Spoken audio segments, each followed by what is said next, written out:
Hey Raghunath, tell everyone about our Patreon community. Sure, Kastuba. The Wisdom of the Sages Patreon community is an incredible online yoga resource. If you like the type of yoga wisdom and culture we share on the show, then our Patreon community is a great next step. This is a listener-supported podcast, and any level of sponsorship will unlock a wide range of live and archived classes, talks, and even workshops. Raghunath teaches, I teach, and we have a host of other excellent teachers on topics ranging from yoga philosophy, asana classes, storytelling, Ayurveda, kirtan, cooking, meditation, and a lot more. We even have an incredible online Bhakti 12-step recovery group. So if you want to check it out, go to patreon.com/wisdom of the sages. All right, let's get it on. Om Namo Bhagavate Vasudevaya. Om Namo Bhagavate Vasudevaya. Om Namo Bhagavate Vasudevaya.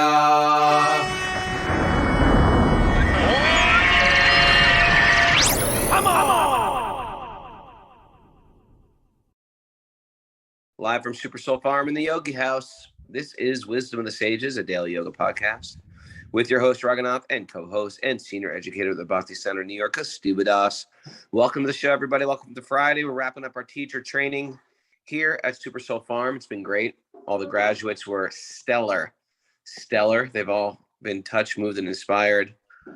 This is what Bhakti is. It's you learn it, and then you apply it to your life, and then you just want to naturally give it to others. So teacher trainings go hand in hand with Bhakti, and looking forward to our 300-hour in India. Before we start the show, I just want to remember, if you're getting something out of this show, remember to like and follow and share this stuff. Comment on it when you can, or leave a little 5-star review in Apple Podcasts. How are you, Kastuba? I'm doing good, Raghunath. Sorry, we are having internet problems, so we are in the Yogi House now, but I'm using my phone, so it's a little wacky. Okay, we'll do the best we can. We're doing the best we can, that's all we can do in this world. We just do the best we can. How was the program last night? You were at the Bhakti Center with Radhanath Swami? It was lovely, packed, jam-packed. But even at the end, I went to the back. Bhakti Center is kind of like long and thin, and so like when you're up front, it opens up wider up front.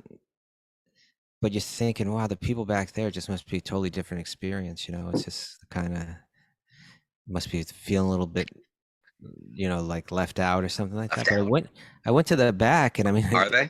Everyone in the back, at least last night, they're all just as much, if not more, plugged in than everyone up front. I was really impressed. They were just like 100% present in the whole thing, even though you can really only see the back of people's heads back there and everything. But it's the sound. It's really all about the sound, and that kirtan was just really something, and everybody was feeling it. I was really moved. It's like when I was young, we could never afford the good baseball seats. We'd always have to get those seats in the bleachers way up. But the bleachers were just as fun, if not more fun, than getting those seats above the dugout. So yeah, just gonna get a little wild. Hearing Maharaj speak, I'm looking forward. Yeah, so it was nice. And there's another program on Saturday at late afternoon or evening at the Bhakti Center with the class and kirtan, and then Radhanath Swami will be in the Radha Govinda Temple in Brooklyn on Sunday. So if you're hearing this, you're hearing about Radhanath Swami's in town. This isn't a normal thing. He's not living there.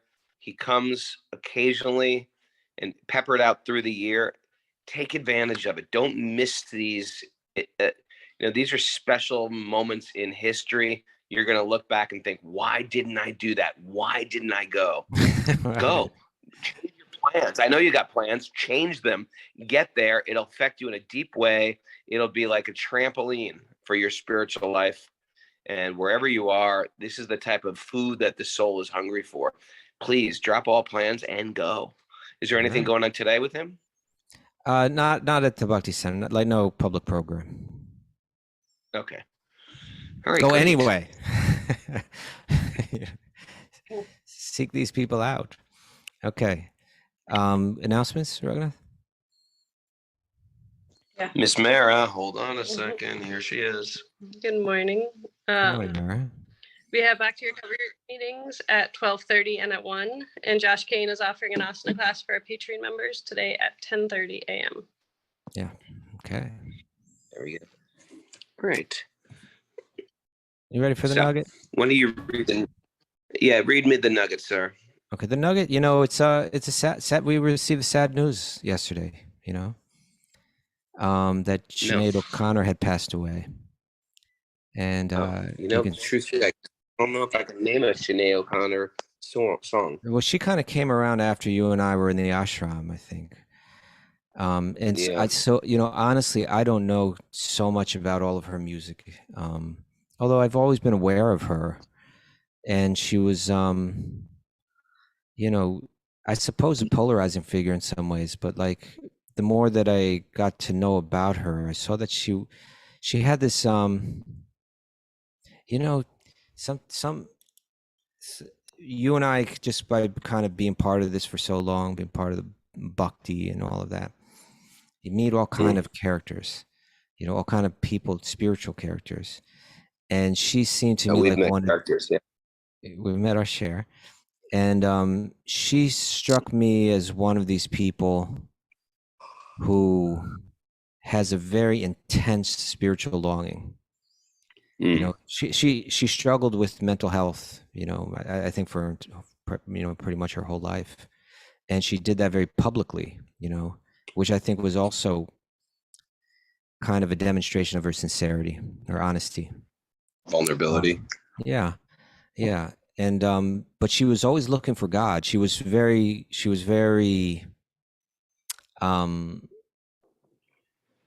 turned off, I suppose, by kind of the shortcomings of religious communities, but get that. But very eager to find God in it, particularly this idea of what she would sometimes call the Holy Spirit, or this idea that God is within the heart of every living being. That idea seemed to really captivate her and drive her. Right. And I see on a lot of the social media postings, at least on my threads, because of who I know and everything, there's a lot coming out about her connection to bhakti. Just like on your arms right there, like you have Lord Ram on your forearm, she on both of her forearms, she had one on her left forearm was Lakshmi Devi, the consort of Lord Vishnu, and on her right arm was Krishna playing the flute. And people are showing photographs of her bedroom, and on the wall behind her bed is a huge mural of Lord Vishnu. And she's, I had no idea. Yeah. And she was talking about, when I die, I just want to be looking up at, at the Lord of my heart, there meditating on him. Towards the end of her life, she converted to Islam, so she was definitely, had an interest in Christianity and in Krishna Bhakti and Islam and all these things. Not only that, she had like an interaction with a friend of ours, Karnamrita, the singer Karnamrita. Oh, really? Yeah. I think she wrote to Karnamrita about her CD and how Karnamrita is a friend of ours who, if you don't know this CD yet, you got to start putting it, searching through your Spotify. It's one of the best Krishna conscious pieces of art, musical art ever. It's called Karnamrita Dasi. Dasi. Available on Spotify. Incredible album. Karnamrita posted yesterday like a letter that she had received from Sinead O'Connor, just thanking her for that record. And someone else published like some communication that Sinead O'Connor had written to a friend about how she had listened to that David Nandana song on it, and how she was just saying, just listen to this will change your life. This song is like totally changed my outlook on life and everything like that. But in any case, it's it was sad, but I admire her. I really do admire her. There was that one for God. Yeah, for her honesty and her sincerity in her searching for God. there's that one statement that where one of Srila Prabhupada's disciples was asking about all the great philosophers and saying, are you saying that they had no Krishna consciousness? And Prabhupada said their sincerity was their Krishna consciousness. Their sincerity was their God consciousness. That it comes down to that. And so let's read this quote from her. She had many interesting quotes, actually, that I just started looking up quotes from her for today. But this is, in any case, this is from Sinead O'Connor. She says, at some point, the entire population of the earth is going to have to look back. Ask people to get off their phone. You listening, Raghunath? We hear you talking. You ready?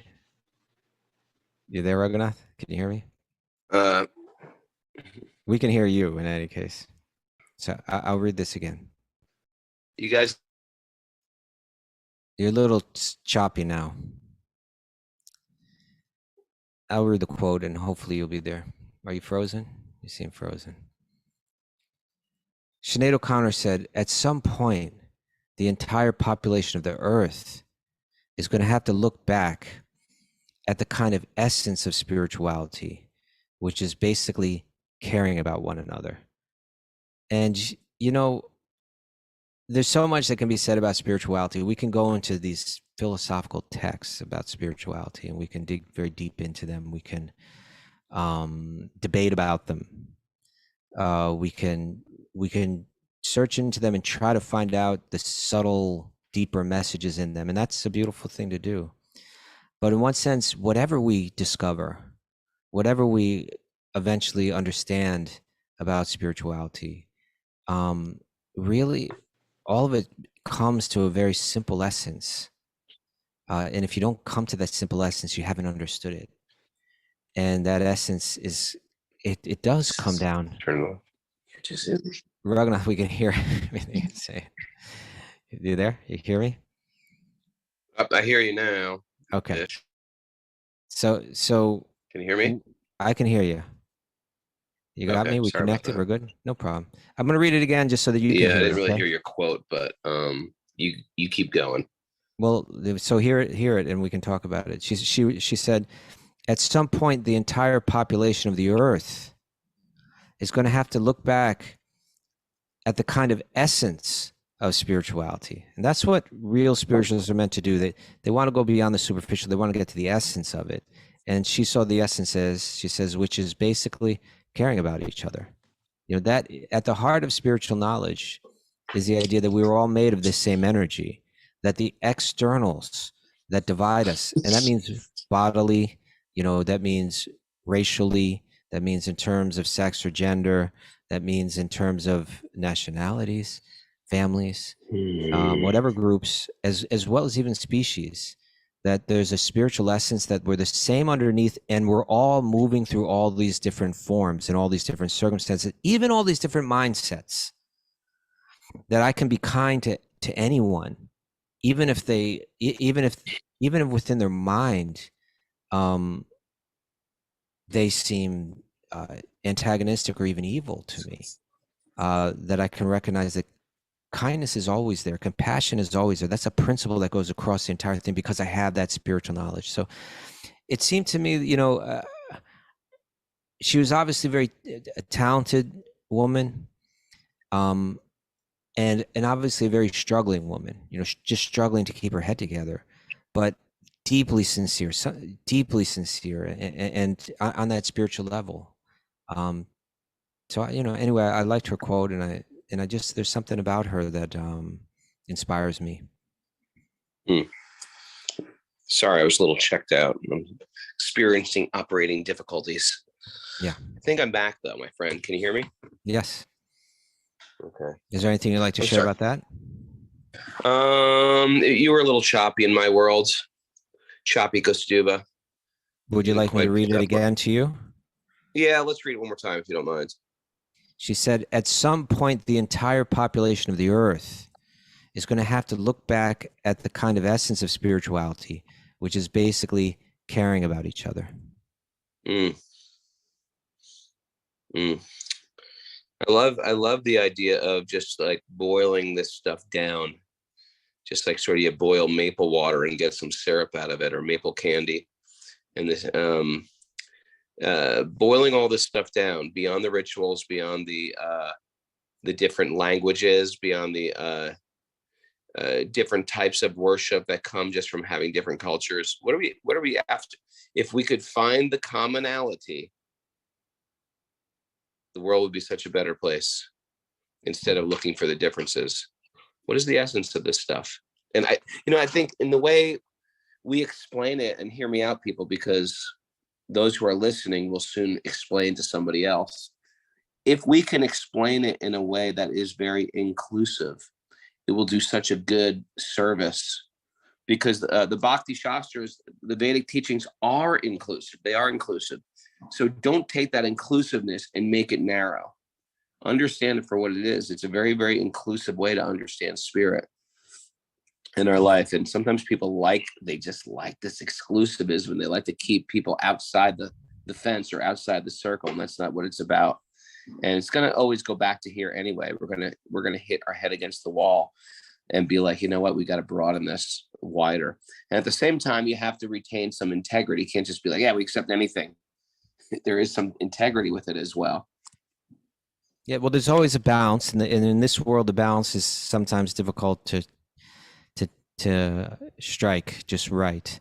But we have to always remember that no matter what, that the principles that the yogis live by, the principles that help open them up to deeper understanding and deeper experience, is kindness and simplicity, right? Being kind to every living being, and simplifying your life, minimizing the distractions, so that one can hear the essence. So, I my heart aches a little for her, because I can see she was, tortured in a way, I think abused as a child, and had to live her life with a mind that was tortured in different ways. But that sincerity, that's something that's very real, and it's something that is, I believe, her eternal, something that's her, like, to her eternal benefit. And so I pray for her. I wish her all the best. Thank you, Kastiba. Thank you. All right, you want to dive into the Srimad Bhagavatam? That sweet honey pot of the Srimad Bhagavatam, sir? Yes. Hit it. Narayanam namaskritya naram chaiva narottamam devim saraswatim vyasam tato jayam mudirayat. Before reciting the Srimad Bhagavatam, which is a very means of conquest, one should offer respectful obeisances to the Supreme Lord Narayan, unto Narayan Rishi, the supreme human being, and to Mother Saraswati, the goddess of learning, and to Srila Vyasadeva, the author. Nasta prayeshu bhadreshu nityam bhagavat sevaya bhagavati uttama shloke bhaktir bhavati naistaki.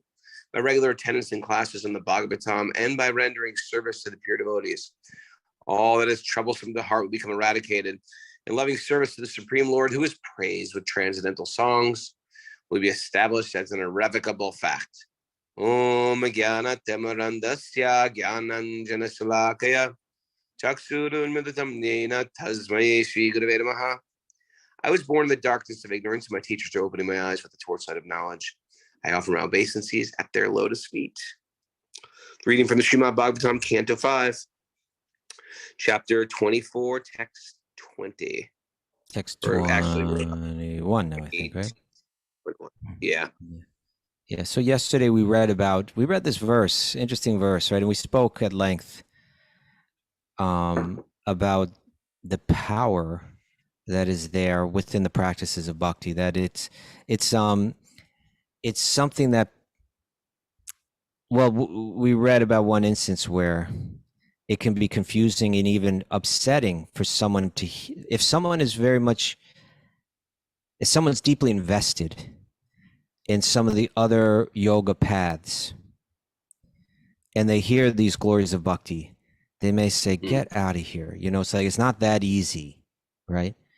If someone has to struggle from even lifetimes of performing austerity and meditation and controlling the mind and controlling the senses and renouncing the world to achieve moksha, which just means freedom from the sufferings of this world, then to hear that simply by uttering the name of Krishna, that one can receive moksha just as like a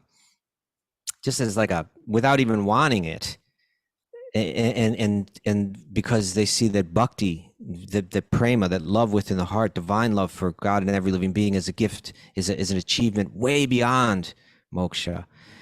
If you're deeply invested in moksha and in these practices, you might hear that and even become a little upset, like, get out of here, you're totally misrepresenting everything. And so what Vyasadeva himself, the person that wrote all about moksha and all the practices and all the renunciation, what he's trying to clarify here in this conclusive text, the Srimad Bhagavatam, is that the reason that you feel that way is because you don't actually understand who Krishna is. You don't understand that behind all of that there is a divine intelligence behind everything, that divine intelligence has a personal feature, and that personal feature is incredible. It's everything that we would hope for: deeply loving, deeply compassionate, deeply kind and merciful. Just wanting to get, as soon as you turn to him and say, I want it. Yeah. You know, he wants to get, even if you don't, he still wants to throw that mercy at you. And so we read this verse text 20 yesterday. If one who is embarrassed by hunger or who falls down or stumbles chants the holy name of the Lord even once, willingly or unwillingly, he's immediately freed from the reactions of his past deeds. All his bad karma is wiped out, which people would do rituals for, and host hundreds of Brahmins and feed them, and sure, do all these different things to try to counteract their bad karma. Here it's saying the energy that is God's names is so powerful, it can do that just instantly. We're not saying this. We're not saying this. The Bhagavatam's saying this. It's like Christopher Columbus. Christopher Columbus could have got to India going towards the United States. Could have got going towards North America. He could have got there. It's just a very long route. You got to go all the way around. You couldn't even, there was no Panama Canal. You had to go south of South America, go around that way, go all the way through the Pacific. And then you got to go through China. And next thing you know, we're going to run into India one of these days. There's a shorter route. It's like you can't go to, if you want to go to LA, and you're in New York, don't go via England. It's the long way around. So it's not like you can't get spiritual realization going the other way. You can get a lot of spiritual realization, but there are like quicker ways to do it. And the Bhagavatam talks about the quickest way, and it's through sound. And it makes sense because I can understand how sound in my world, not just sound coming out of my mouth, but the sound in my mind can change the way I view the world. A lot of us are suffering with negative self-talk. That's a big pop phrase. My negative self-talk, my negative, shaming that is going on all the time. These are sounds that are there anyway in the mind, and they're directing us, and sometimes they're limiting us, and sometimes they're keeping us in a little box and cheating us out of opportunities. And sometimes we suffer from this negative sound that is like completely like arresting our freedom in this world. Negative sound. And sometimes that sound is projected outward, where I have so much self-loathing. I take it out on everybody else out there, that, oh, she's a jerk and he's a jerk. And if I only had, it's really our own self-loathing that's making us hate the rest of the world. And the Bhagavatam flips all this. We stop the criticizing, we stop the complaining, and then we just focus in on other living entities, and we see their good. We look at our shortcomings, and we see, this is some purification. And then that allows us to really chant these names in a pure way. And that is the direct flight, no layovers, supersonic jet. What was that old jet? The Concorde to the spiritual world. Do they still have the, you remember that? I Concorde. We'll get to London in 20 minutes. Yeah, and particularly the idea here is that this particular sound, the sound of Krishna's name, it is Krishna. It is Krishna's heart. It is his merciful, kind, all-powerful heart. There's this verse that glorifies Krishna's name. Nama Chintamani Krishnas. You know this one, Raghunath? You remember this one? Nama Nama Chintamani. Chintamani Krishnas Chaitanya Rasa Vigraha Purna Shudho Nitya Mukto Binidvan Nama Namino. This is that the holy name of Krishna is transcendently blissful, right? It is Krishna, so it's the name. It's only because we've locked ourselves in a little box of, like you're saying, all these unfavorable thoughts going through our mind, all these counter spiritual thoughts going through our mind, all these petty thoughts, all these super distracted, focused on illusion thoughts that are just kind of making us dull towards receiving the power of this, the transformative power of this name. The holy name of Krishna is transcendently blissful. It bestows all spiritual benedictions, for it is Krishna himself, the reservoir of all pleasure. Krishna's name is complete, and it is the form of all transcendental mellows. It is not a material name under any condition, and it is no less powerful than Krishna himself. Since Krishna's name is not contaminated by material qualities, there's no question of it being involved with illusion. Krishna's name is always liberated and spiritual. It is never conditioned by the laws of material nature. This is because the name of Krishna and Krishna himself are identical. And that's something that may be like really hard for us to kind of like wrap our mind around. How could this, in our experience, there's an object like a telephone, and then it has a name, telephone, right? And the name is just this label that has no intrinsic connection to the object. But in the spiritual realm, it's different than that. And particularly in terms of Krishna's name, when you say Krishna, somehow that vibration, and this is what we have to understand, this is what you have to place your faith here. You know, let's just talk a little bit about faith. I think Sorry? it's reasonable faith. Well, here's Everything the I thing. just previously is about the potency of sound. It is real. It's objective. You can figure this stuff out, and there is faith in, like, well, if I say it and it's apparently not having any effect. Guess what? It's like the hands of the clock are moving. You just can't see them move. You're chanting your japa. It's moving. And sometimes we do notice tangible, like, wow, I'm shifting. I'm becoming a different person. My desires are changing. Some of my desires are falling away, and I have newer desires. So it does shift. The hands of the clock do move. They just don't move perhaps as fast and as rapidly as I want them to move. But actually, it's once we get locked in, and there's our faith invested in, you know what? These names are powerful. Sound is powerful. I get that. I'm going to continue on with regular chanting. We have to do things regularly to have transformation. That's true with anything, even in the material world. I got to show up at the gym regularly. Got to go to yoga regularly. I got to study regularly. That's true too. So there is a slight leap, a reasonable leap of faith, because I'm not seeing things moving. Things are happening on a regular basis. And then once we get there, that's when we got to start the polishing of our thoughts, our internal conversation we're having each other, how I see other people. And this is a lot of stuff we talk about on the show podcast, the podcast as well, because it's sort of like, why aren't I happy when that person walks in the room? Why do I have these issues with these people? To the degree that I have issues with other people out there, that means I've got some issue with myself, and I'm making these constant offenses against the holy name. And the holy name is showing us these things.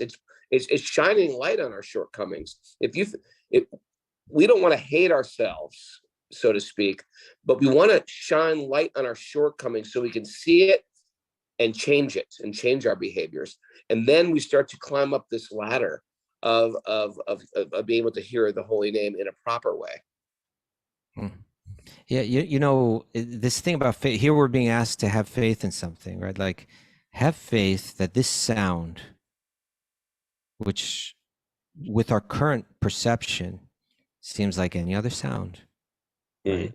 That this sound is actually God and has all power. You know, that there's absolutely nothing that this name can't do. That this name is a person.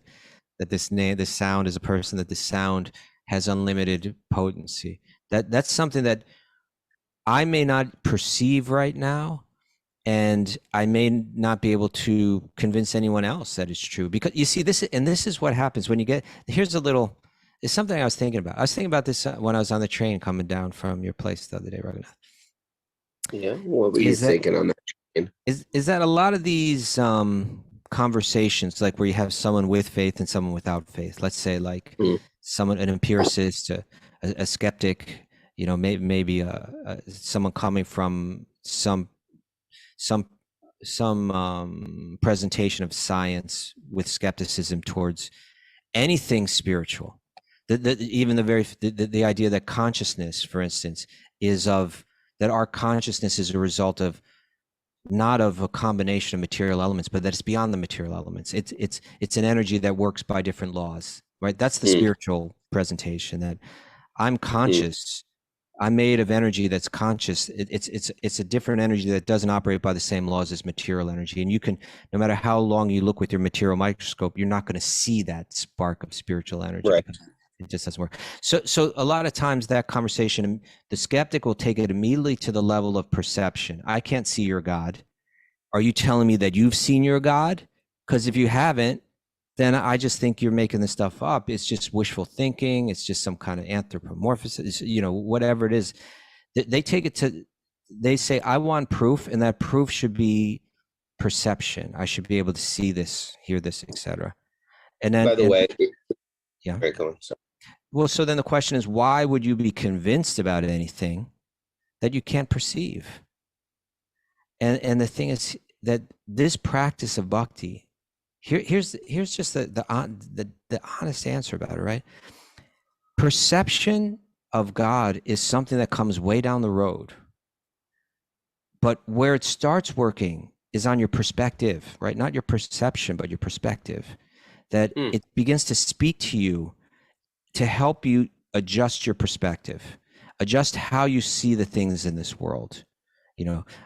And when you begin to attempt and practice adjusting your perception, you begin to deeply realize the benefit in it. You know, like just the things that we're talking about here, even the things that Sinead O'Connor speaking, but this kindness, right? Like, why be kind to everyone? There has to be some, give me the philosophical basis of why I should be kind to everyone. And then the bhakti tradition, the yoga tradition is going to provide that. It's going to provide really strong, convincing arguments, really some very interesting stuff coming from a very ancient time, revealing a lot of stuff that's very advanced. This stuff has been handed down for ages and ages and ages. And we see that if someone takes to this idea, this makes sense, that if something is born, if something grows, if something reproduces, if something gradually becomes old and then dies, if we see that it was conscious at one point and then it became unconscious another, leaving behind this husk, right? Leaving behind this corpse, whatever living form it was, whether it be a human or an animal or a plant, it means there was a spark of consciousness there. That's called the spirit. Once you pick that husk apart, you're not going to find it in there. It's gone now. And you can't start that husk up again, right? Like we say, like if the blood came out of the body and therefore died, you can't just put the blood back in and start it up again, even though all the material elements are still there. That life is so. These yogis were talking about this stuff thousands of years ago. It still can't be disproved. It still alters the perception and the lives of countless people. So it's this kind of, you know, my perception. How do I perceive every living being? Do I see them as a body, or do I see them as a soul? You know, how do I perceive the things that happen to me in life? Do I perceive them as random chaos, just random events, or do I see them as actually tailored for my evolution? You know, tests. You know, like you like that, yeah. Test. You know, that for my evolution. Yeah, that the experiences that I have in life are actually learning opportunities and tests to move to the next stage at every step. You know, or the idea that my happiness, you know, the external world seems to be telling me my happiness is being derived from external things, but by bringing my senses into contact with externals, one finds happiness. But let me experiment with the idea that these texts are saying. Let me experiment with this different type of perspective that no matter how much I achieve, like we were saying the other day, right? We're quoting Vamana Dev speaking to Bali, that all that there is within this material realm, right, to satisfy the senses cannot satisfy one whose senses are uncontrolled. So maybe sense control is a key to happiness, not sense indulgence. So it's this kind of perspective that's convincing and that you can experiment with and you can feel the effect of. And the perception of the blue cowherd boy playing his flute, maybe I haven't perceived that. I've heard testimony that others who've perfected their perspective, they reached a realm where their perception deepened. Right. So our first steps on the spiritual path are dealing with the perspective. And then later, when we've, in a sense, purified, when we've let go of all the distraction, all the pettiness, all of the everything that blocks us from deeper perception, then that perception can come. And when you have that perception, when you hear this name of Krishna, you not only theoretically buy into this idea that this is the name, that this name is non-different from God, you actually feel it. Right. And there's testimonies of those who have. That's faith, that you place your faith there. You keep working with it. But it's not like there's nothing to hang on to. There's all this work on the perception level, which is so valuable. A lot of sometimes you look at a person who's a, quote, non-believer or a cynic or an atheist or an intellectual, an academic atheist. And we tend to, it's almost like they're wearing like a badge of like courage to face reality, not your crazy fables. Or I can say for myself, my desire to not want to get into bhakti is because I didn't want to give up sense gratification. And it required for me to enter the experiment, for me to have to regulate my senses, which I did not want to do. And therefore, I just came up with a million other good reasons why this is nonsense. And as we go back into this 15th chapter, if you want to forget Krishna, he will give you the intelligence to forget him. Isn't that amazing? So it's not like because I'm so above it all and you silly goose, you believe that there's a man lion God, but the source of him is a tiny little colorful cowherd child. Right. And I can use this type of, cynicism and make it laughable and pick out all these sort of peculiarities of it and not go right to the essence of it, what it's actually trying to teach me.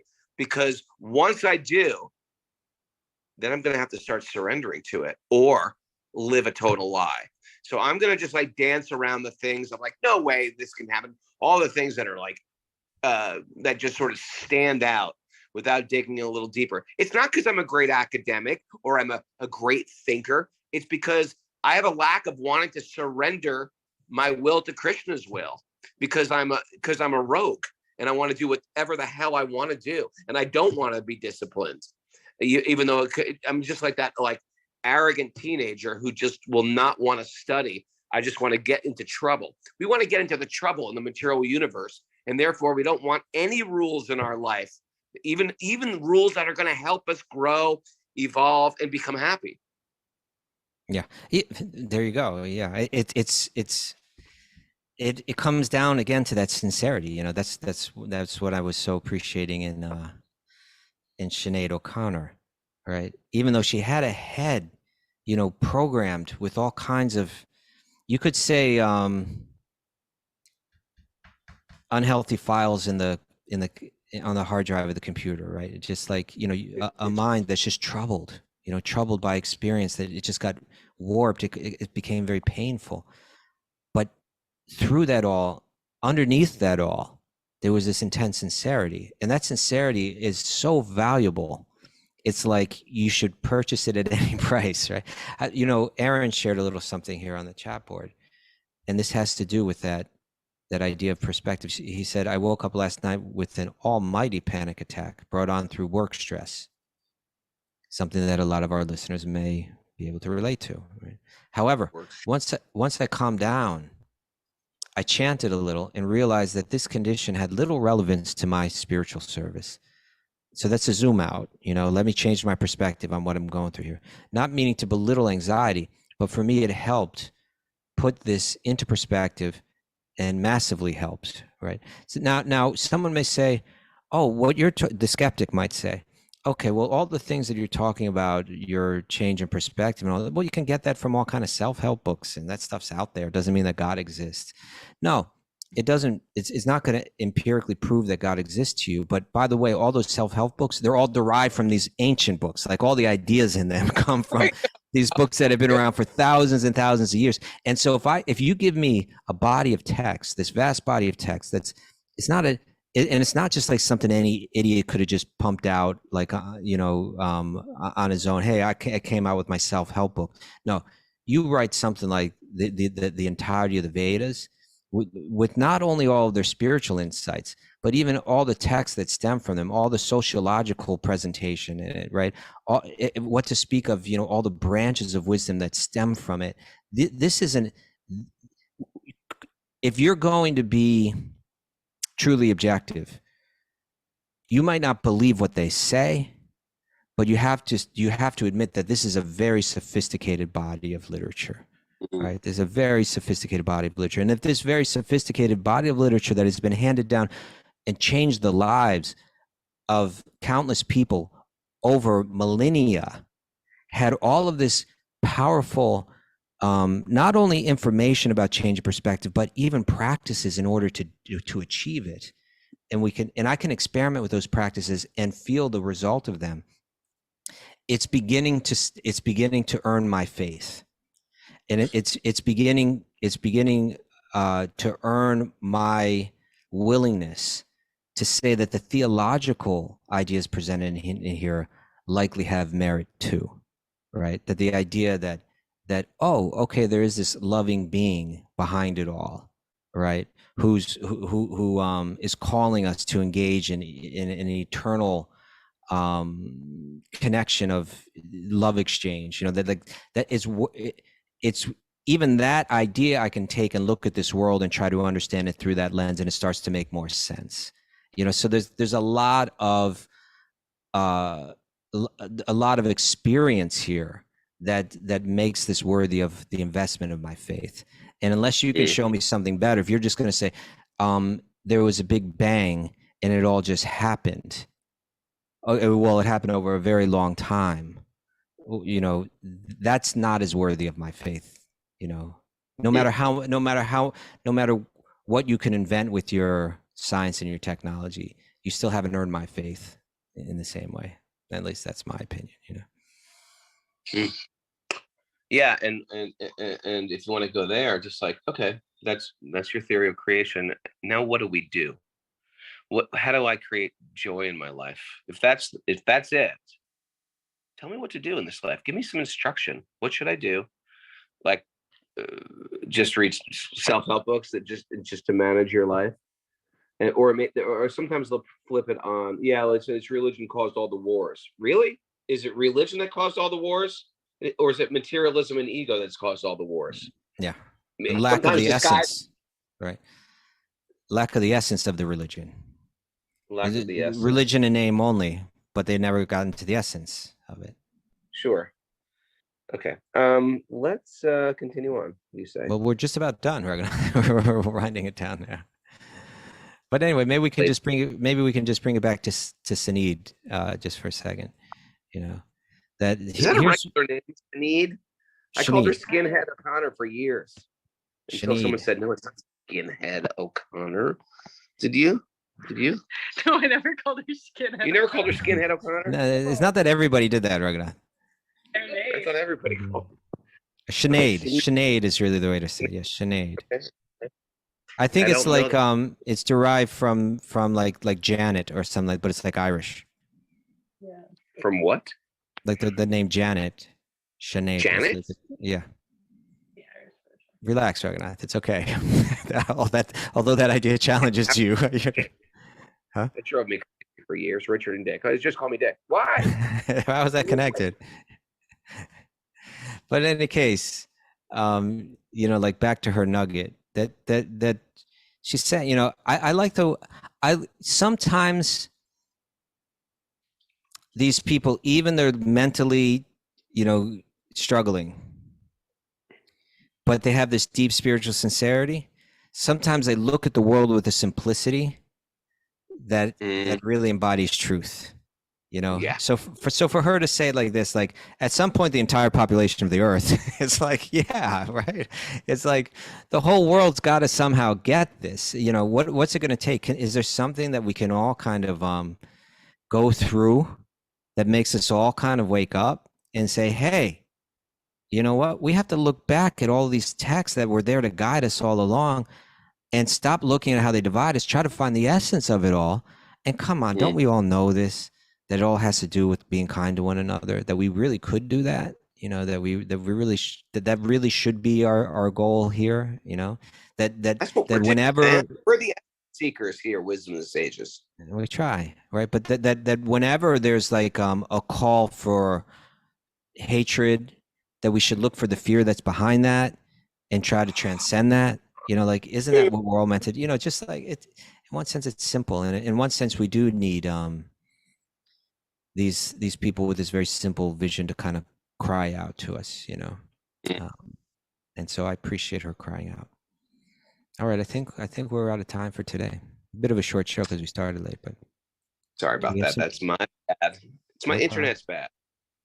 You got to figure out that internet. It's always some So, challenge with it. Okay. Miss Mara. Okay. Can you hear me, Krishna? Say that again. Can you hear me? I can hear you. Yeah. Okay, great. Love is the essence of spirituality. Love will keep us No, together. you don't have to do that, Raghunath. That is. To me, babe, whenever some sweet talking girl comes along, singing a song. Go. Kindness and simplicity are the basic yogic principles. That's right. Nothing for that. The quickest way is through sound. Somehow, right? It's this mercy in this name. It's just it's God in the most accessible form for us. Don't let negative sound arrest your evolution. Mm-hmm. That's right. Chanting Krishna's name purely is the superjet. The Concorde. To the degree I have issues with other people, I have issues with myself. Ooh. Shine light on your shortcomings to fix them. Shine the light, shine the light, shine the light. I have a lot of good ones in there. Perception of God starts with adjusting your perspective. You got a lot of takeaways. I didn't think you were doing anything down there. See your experiences as tailored for your evolution. That's Like right. that one. Sense Hand control. tailored. Yeah, Hand tailored. Hand tailored for your evolution. Sense control, not sense indulgence. Okay. And you have the music queued up, Kistube? I do. Okay, great. And change your plans and go see Radhanath Swami. Oh, there you go. There you go. That's a takeaway. Change your plans, people. Drop everything and run as fast as you get to the box center. Woo! And wait there till you and then roll around the floor. Look at that. Thank you. I don't know if everybody feels right, but you're sounding really choppy to me right now. I don't know if the music had something to do with it. Go on, but